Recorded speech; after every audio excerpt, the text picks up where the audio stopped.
स्वामी जी, मेरा क्वेश्चन आज psychic powers या थर्ड आई के ऊपर है। बहुत सारे लोगों को साइकिक पावर्स मिल जाते हैं। इसका उपयोग से वो समय अंतराल के सीमाओं से परे जा सकते हैं। बहुत कुछ देख सकता है, बहुत कुछ बोल सकता है जो आम आदमी के लिए मुश्किल होता है। फ्यूचर का बारे में प्रेडिक्ट कर सकते हैं। जैसे एक व्यक्ति है श्रीनिवास रामानुजम, जिसने अपने साइकिक पावर्स यूज़ करते हुए बहुत सारा गणित का प्रश्न को सुलझाया। ऐसा मानता है कि वो अपने दिमाग कम यूज़ करते थे, ऐसा दिव्य दृष्टि से आंसर मिल जाता था बहुत प्रश्नों का। और दूसरे एक व्यक्ति एडजार केस, वो लोगों का इलाज करते थे। लोग इलाज के लिए आता था उनके पास, वो दिव्य दृष्टि से इलाज का दवाई बताता था। उनको भी पता नहीं क्या बोल रहे, तो पर वो दवाई काम भी कर लेता था। तो ये सब साइकिक पावर्स का रहस्य क्या है? कुछ लोगों को क्यों मिलता है, सबको क्यों नहीं मिल जाता? लाइक सिक्स सेंस बोलता है, तो इसके बारे में आप कुछ बताइए।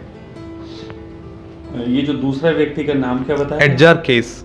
एडजार केस, इसका एक वीडियो मैंने देखा था, मुझे किसी ने भेजा था कि आप इसको देखिएगा। तो इसका वीडियो मैंने देखा था। तो इसकी पूरी घटना जाने बगैर आप मेरी बात नहीं समझ सकते, इसलिए पूरी घटना का वर्णन जरूरी है। इस व्यक्ति के बारे में यह घटना है कि इस व्यक्ति का एक एक्सीडेंट हुआ था।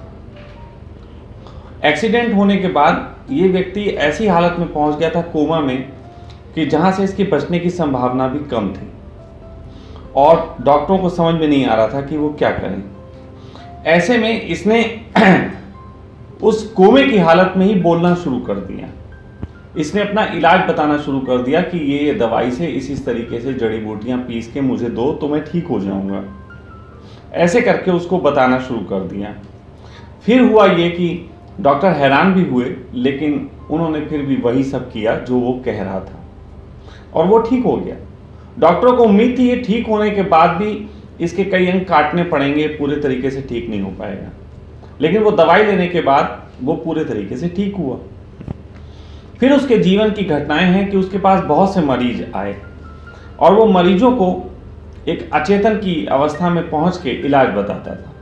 वो बेहोश हो जाता था और बेहोश होकर वो बुदबुदाता था, उसमें लोगों को इलाज मिलते थे। ठीक है, तो और वो इलाज बड़े अजीब थे। उसने कई बार तो ऐसी दवाइयां बताई जो कि आविष्कार तो हुई थी लेकिन मार्केट में नहीं आई थी।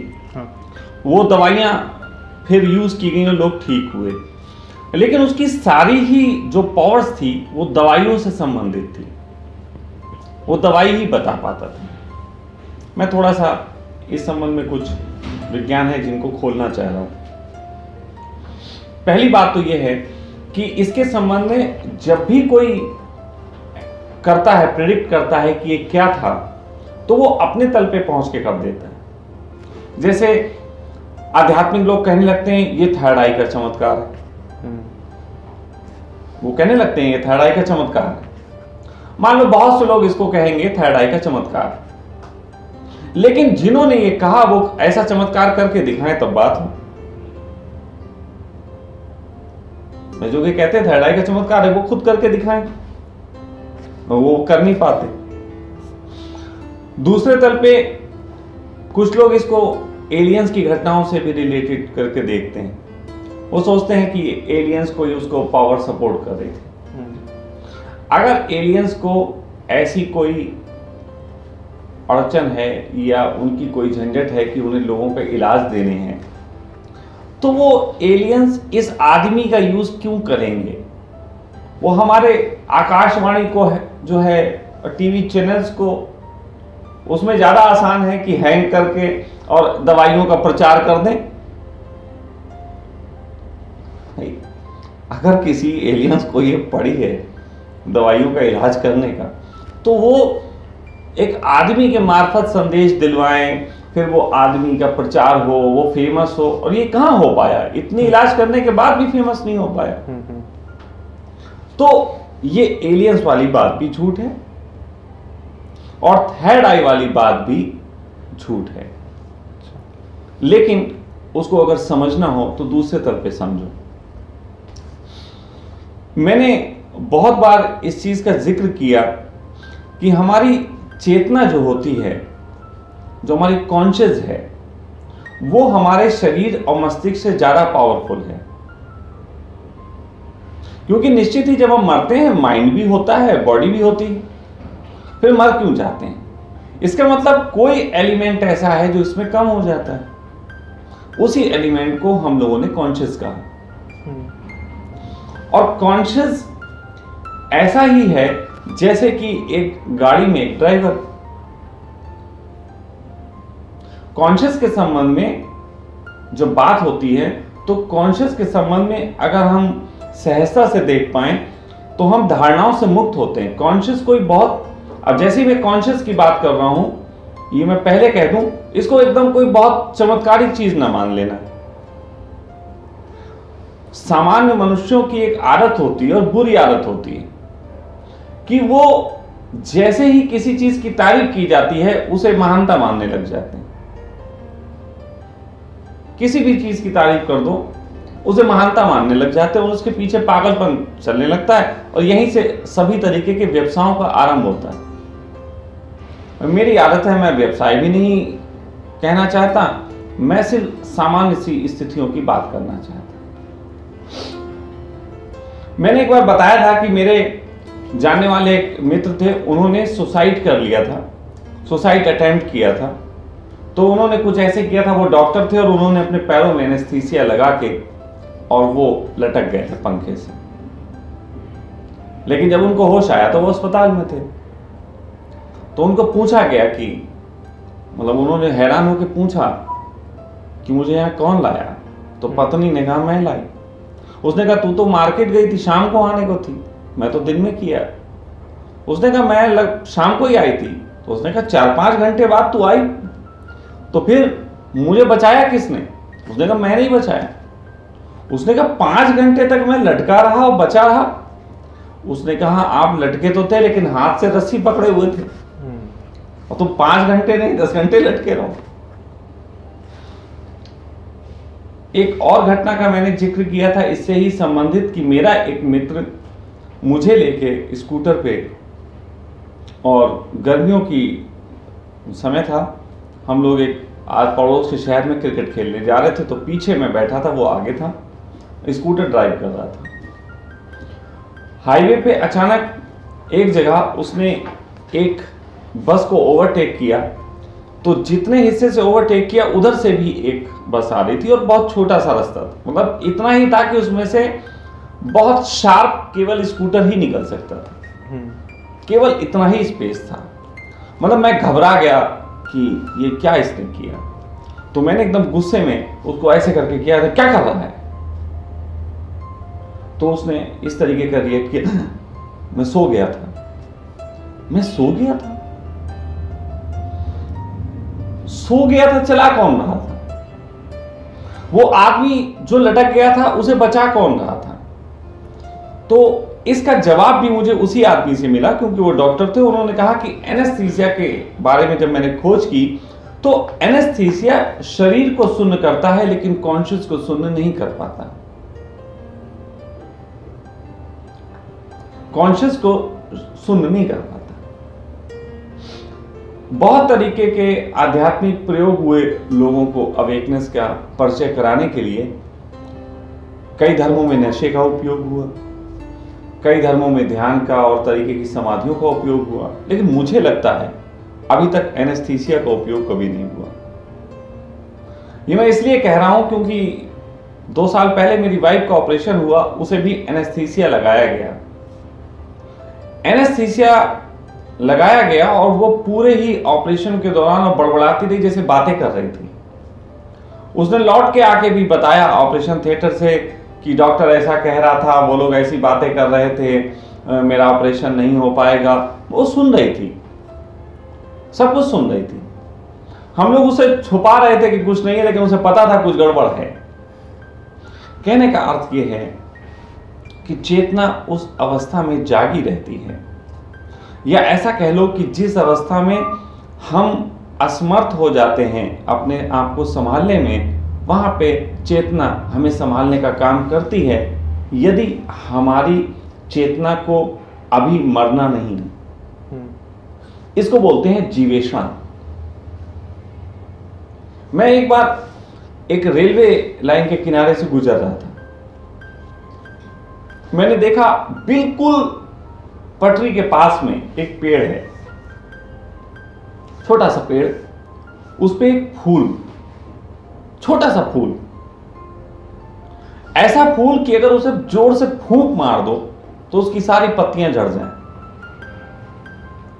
लेकिन दिन भर वहां से ट्रेनें निकल रही थी और वो जमा खड़ा था।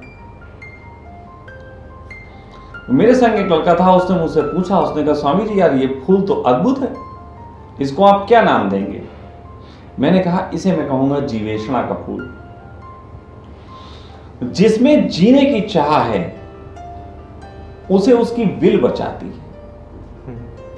बिल्डिंग गिरती हैं, लोग दब जाते हैं, मर जाते हैं, लेकिन कोई एक बच्चा बच जाता, कोई एक आदमी 15-15 दिन बाद निकल आता, कोई सीढ़ी से गिर के मर जाता, कोई बोरवेल में 3 दिन फंसा रह के नहीं मरता।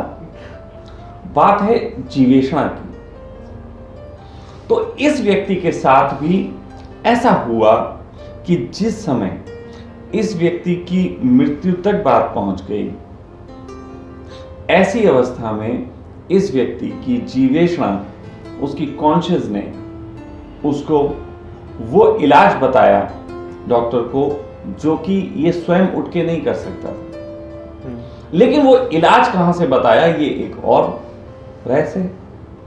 आखिर वो इलाज उसे पता कहां से चला, उसके बारे में भी थोड़ा सा बात समझने योग्य है।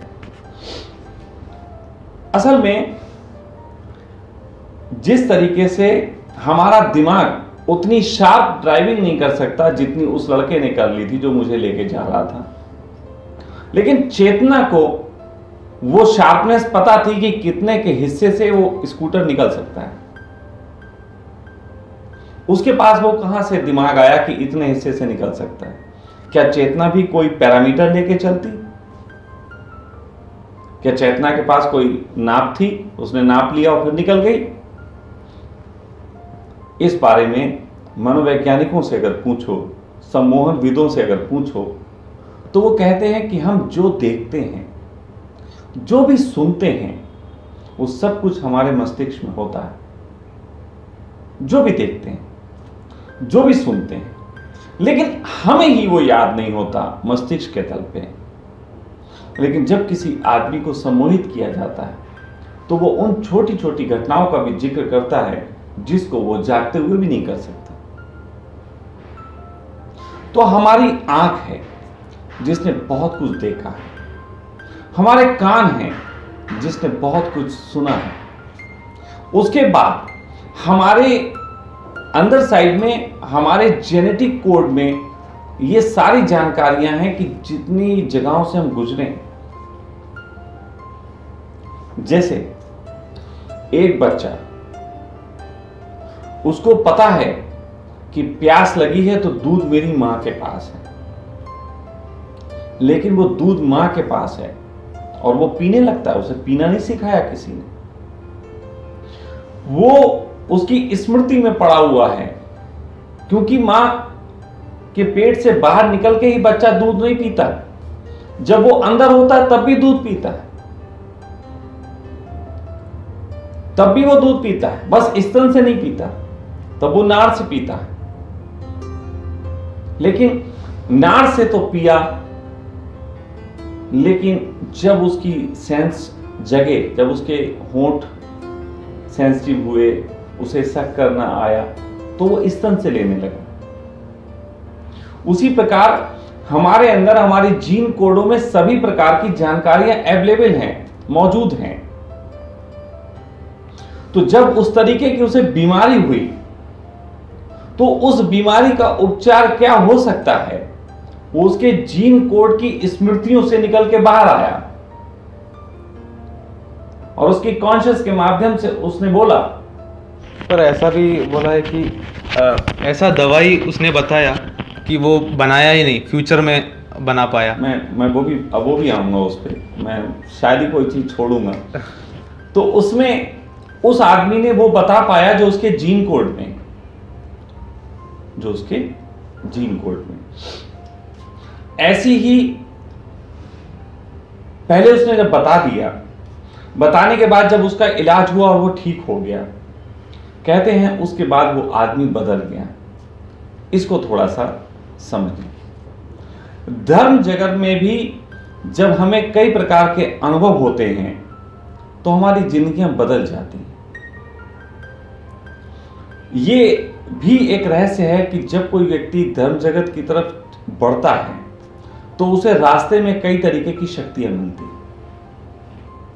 इसको ऐसे कहा है किसी ने कि जब कोई व्यक्ति धर्म जगत की तरफ बढ़ता है तो उसको शक्तियां मिलती हैं, और जो शक्तियों में उलझ जाता है,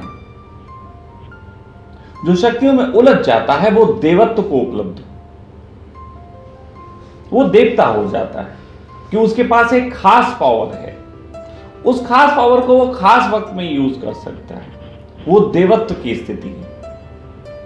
लेकिन इससे भी आगे एक स्थिति है, वो है बुद्धत्व की स्थिति। बुद्धत्व की स्थिति में पहुंचा व्यक्ति किसी तरीके की शक्तियों की तरफ आकर्षित नहीं होता, वो सहज जीवन की ओर आकर्षित होता है। उसका आकर्षण ही सहज जीवन है। लेकिन उस व्यक्ति में भी, उस जागृत व्यक्ति में भी कुछ विशेष सेंटर ऑफ ग्रेविटी के पॉइंट्स बनते हैं जिस पे उसकी कॉन्शियस उसे सपोर्ट करती है। तो जो ये व्यक्ति जब हुआ, इसके माध्यम से जब इसका इलाज हुआ और ये जगह, देवत्व कब आता है? कहते हैं कि बुद्ध एनलाइटेड हुए तो उन्हें देवता लोग फूल चढ़ाने गए, लेकिन कभी किसी देवता के ऊपर बुद्ध तो फूल चढ़ाने नहीं गए। रीजन सिर्फ इतना ही है कि देवताओं ने जो पाया उससे अधिक बुद्धत्व है, बुद्ध ने उससे ज्यादा पाया। तो देवता कहते हैं कि हम इसमें अटक गए और आप इससे आगे निकल के पहुंच गए। लेकिन अटके क्यों? अटके क्यों?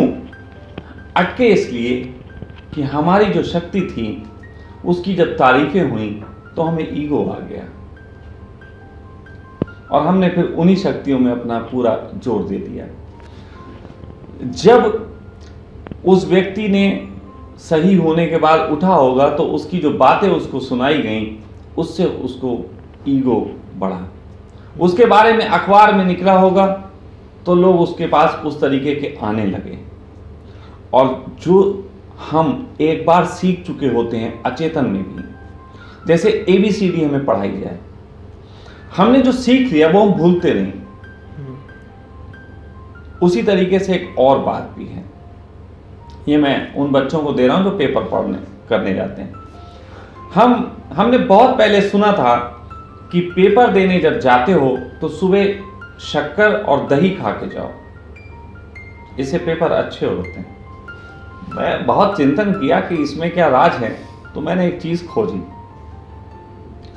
मैंने कहा कि मस्तिष्क के सामने से, जब आंखों के सामने से जो गुजर रहा है वो उसको रीड कर लेती है।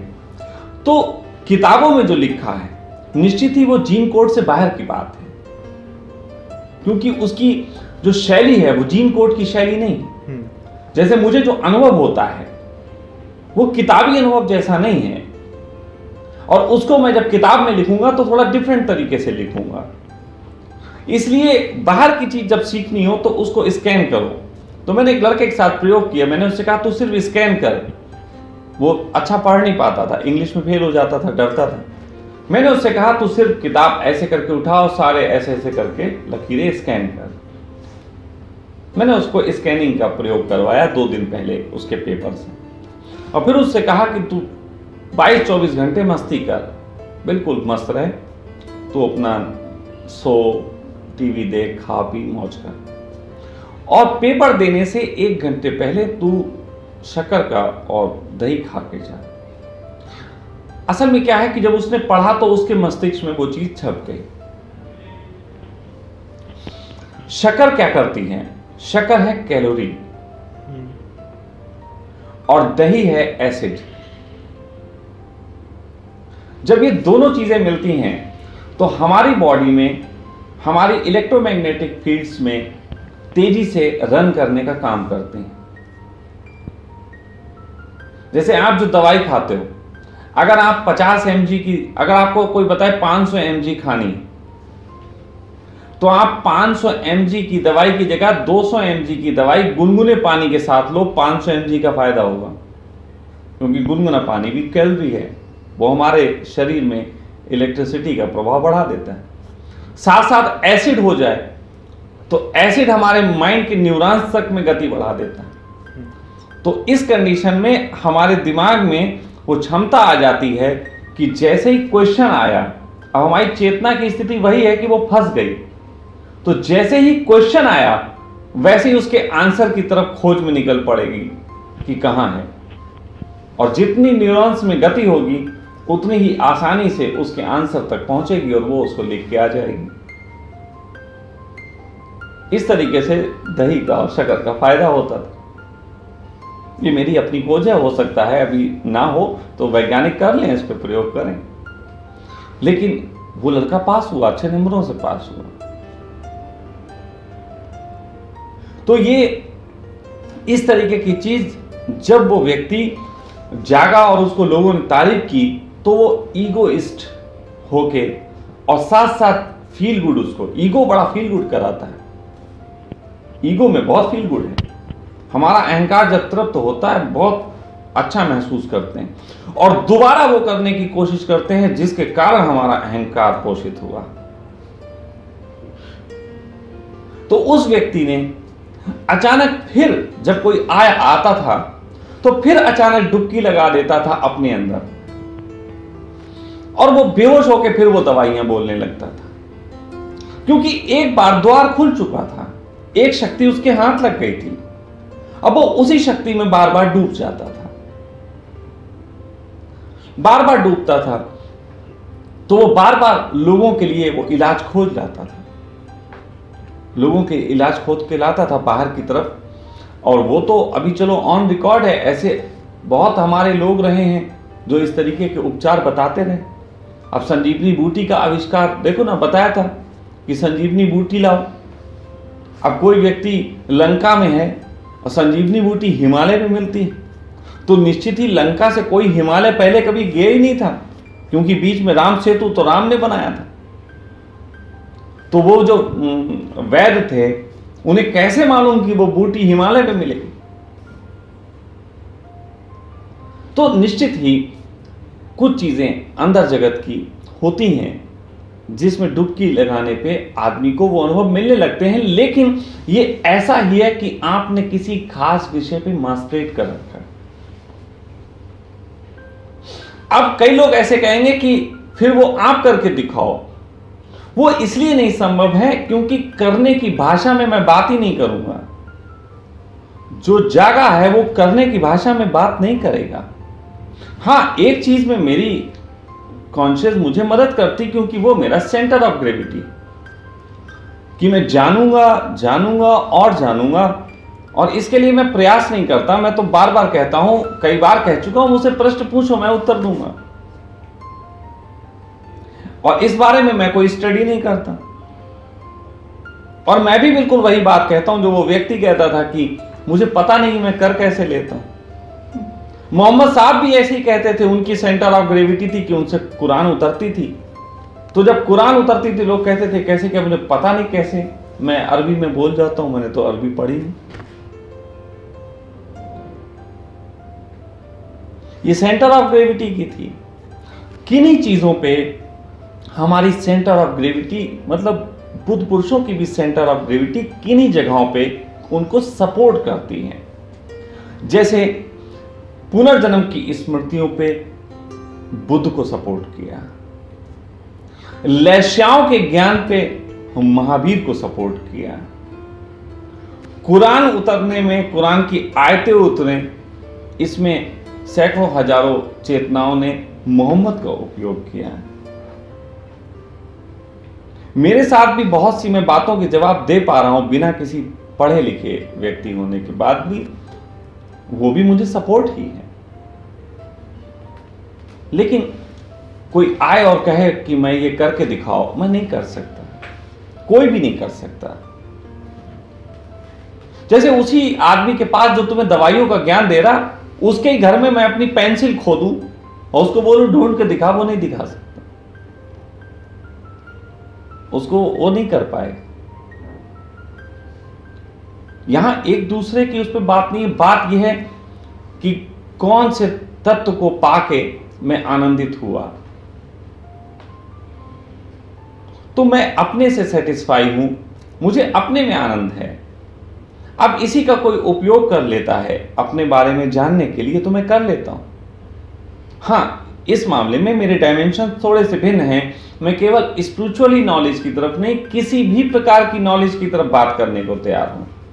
अगर वैज्ञानिक आके मुझसे बात करें अपनी शोधों के संबंध में, तो निश्चित ही मैं उन्हें शायद शोधों के संबंध में बताने लगूंगा। आप आध्यात्मिक रहस्यों पे बात करोगे, मैं आपको वो भी बताने लगूंगा। लेकिन मेरा व्यक्तिगत स्वभाव सिर्फ एक ही चीज में काम करता है, और वो ये है कि मैं बस सहजतम जीवन की ओर बात करना। मैं किसी भी चीज को चमत्कार नहीं मानता, किसी भी चीज को चमत्कार नहीं मानता। चमत्कार ऐसा ही है कि अभी तुमने खोज ना पाया। मोबाइल तुम अपने हाथ में देखते हो, कितना बड़ा चमत्कार है, लेकिन लगता नहीं क्योंकि खोज लिया।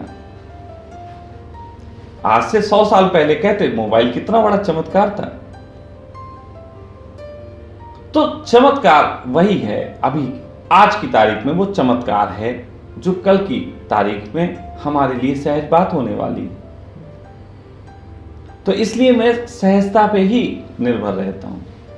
मुझे चमत्कारी भाषा में बात नहीं होती, बल्कि चमत्कारी भाषा में जहां बात होती है उनको ही खोलने का मैं फर्ज समझता हूं, क्योंकि चमत्कार की शैली में जो बात करने लग जाएगा या समझने लग जाएगा, वो अपने रास्ते में रुकावट डाल लेगा, वो वहां नहीं पहुंच सकता जहां के लिए वो निकला है।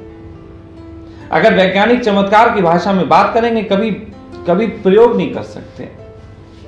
अगर एक विद्यार्थी चमत्कार की भाषा में बात करेगा, वो कभी पढ़ाई नहीं कर सकता।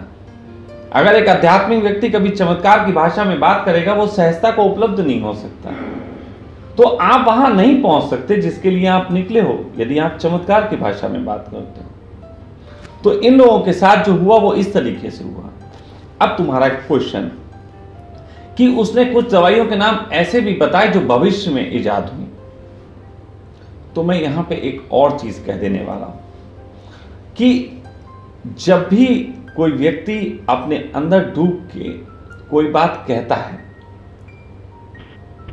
तो उस बात का वजूद होता है, लेकिन वो वजूद अभी प्रैक्टिकल रूप से ना सामने आया हो, ये एक अलग बात है। जैसे कभी किसी ने पुष्पक विमान की कल्पना की, लेकिन वो आज हमारे सामने हवाई जहाज के रूप में मौजूद है। अब बहुत से लोग कहेंगे नहीं, उसने भविष्य में वो दवाई इजाद होगी ये बताया। तो मैं उनसे कहूंगा वो भूल में है। सच बात तो ये है कि वो दवाई होगी इस तरीके की ये बताया, अब वो भविष्य में हो गई एक अलग बात है। जैसे मैं एक नाम बताऊं, नथु खान।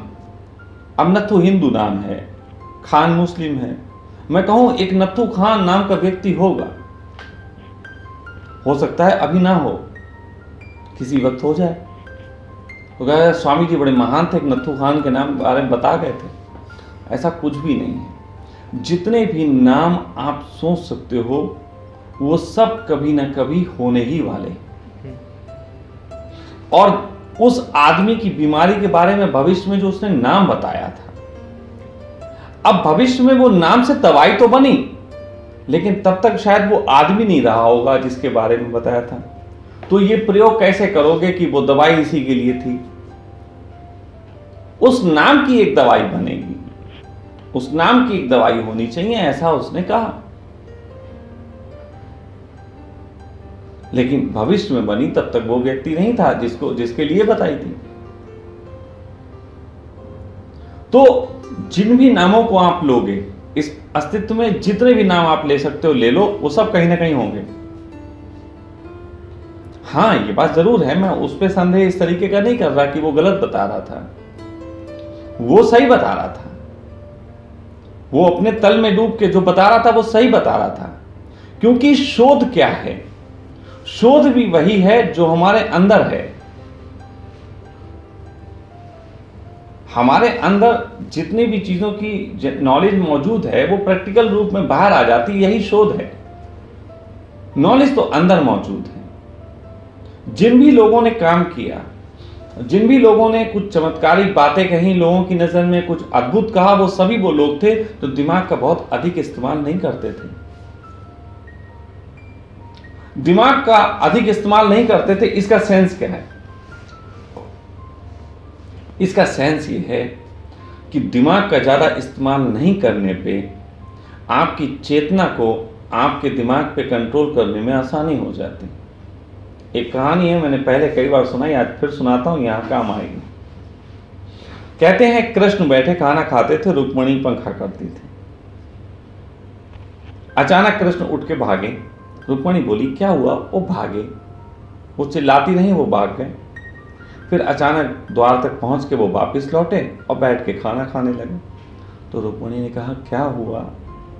पहले मैं पूछती रही, तुम रुके नहीं, अब तुम आके बैठ गए, क्या हुआ? उन्होंने कहा कि मैं जब खाना खा रहा था, मैंने देखा थर्ड आई से कि मेरा एक भक्त जो है उसे कुछ लोग मार रहे हैं, तो मैं उसे बचाने भागा। तो उन्होंने कहा वापिस क्यों आ गए?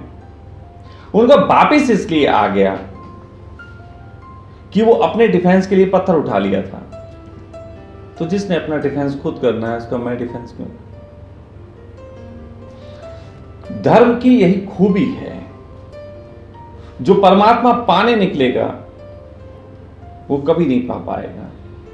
जो परमात्मा में लीन होने के लिए अपने को तैयार कर लेगा, उसे वो आनंद उपलब्ध हो जाएगा। बुद्धि का जो व्यक्ति समझदारी के तल पे उपयोग करें, लेकिन हर चीज का सलूशन वो कर सकते हैं, इस आकांक्षा से ना भरे हों, ऐसे चित्त ही धार्मिक चित्त होते हैं। जो सोचता है हर चीज का वो सलूशन कर लेगा, हर समाधान वही कर लेगा, उसे कभी चेतना का साथ उपलब्ध नहीं होता। लेकिन इसका मतलब यह भी नहीं है कि आप अपना कार्य करना छोड़ दें। इसको पूरा समझें तो ऐसा है, बुद्ध ने कहा जीवन दुख है, दुखों का कारण है, कारण का निवारण है, तो कारण खोजें, निवारण की तरफ बढ़ जाएं। लेकिन इससे एक आगे बात और जोड़ दें तो फिर पूरी हो जाएगी। जीवन दुख है, दुख का कारण है, कारण का निवारण है, निवारण करने के लिए कारण खोजें और उपाय करें, और उसके बाद भी अगर कोई चीज आप ना कर पाए तो स्वीकार धर्म है, उसे स्वीकार कर लें। स्वीकार धर्म, उसे फिर स्वीकार कर लें। तो जो काम आप सहजता से कर सकते हैं, जिसके लिए भगवान की जरूरत नहीं, उसे आप कर लें। लेकिन कुछ चीजें आपकी पकड़ के बाहर हैं, वहां आप, और ये ही चीज आपके लिए एक रास्ता बन जाएगी कि नेचर की शक्तियां आपको उपलब्ध होने लगेंगी। कई बार आप महसूस करते हो कि आप सोते हुए मच्छर मार देते हो, ये भी वही है, ये भी वही है। तो इस व्यक्ति के साथ जो घटा, या जो भी इस तरीके के लोगों के साथ घटता है, ये चमत्कार नहीं है, ये एक सहज नेचुरली चीज है। चेतना नेचुरल है, चेतना हर एक के अंदर है। सच कहें तो तुम्हारी चेतना और मेरी चेतना जैसी कोई चीज नहीं होती। चेतना एक है, वो हम सब के अंदर एक ही तरीके से व्याप्त है। सिर्फ एक चेतना है जो पूरे ब्रह्मांड में काम कर रही है। हां, हम उसके लिए कितना स्पेस दे पाते हैं, इस पे डिपेंड होता है कि वो हमारे अंदर से किस तरीके से प्रकट हो रही है। इसे ऐसे समझें कि ऑक्सीजन एक है, किसके शरीर में ज्यादा है कम है, ये उसके फेफड़ों की क्षमता पे डिपेंड करता है। जो फेफड़ों में कार्बन डाइऑक्साइड हटा के ऑक्सीजन के लिए स्थान बनाएगा, उसके लिए ऑक्सीजन उपलब्ध हो जाएगा।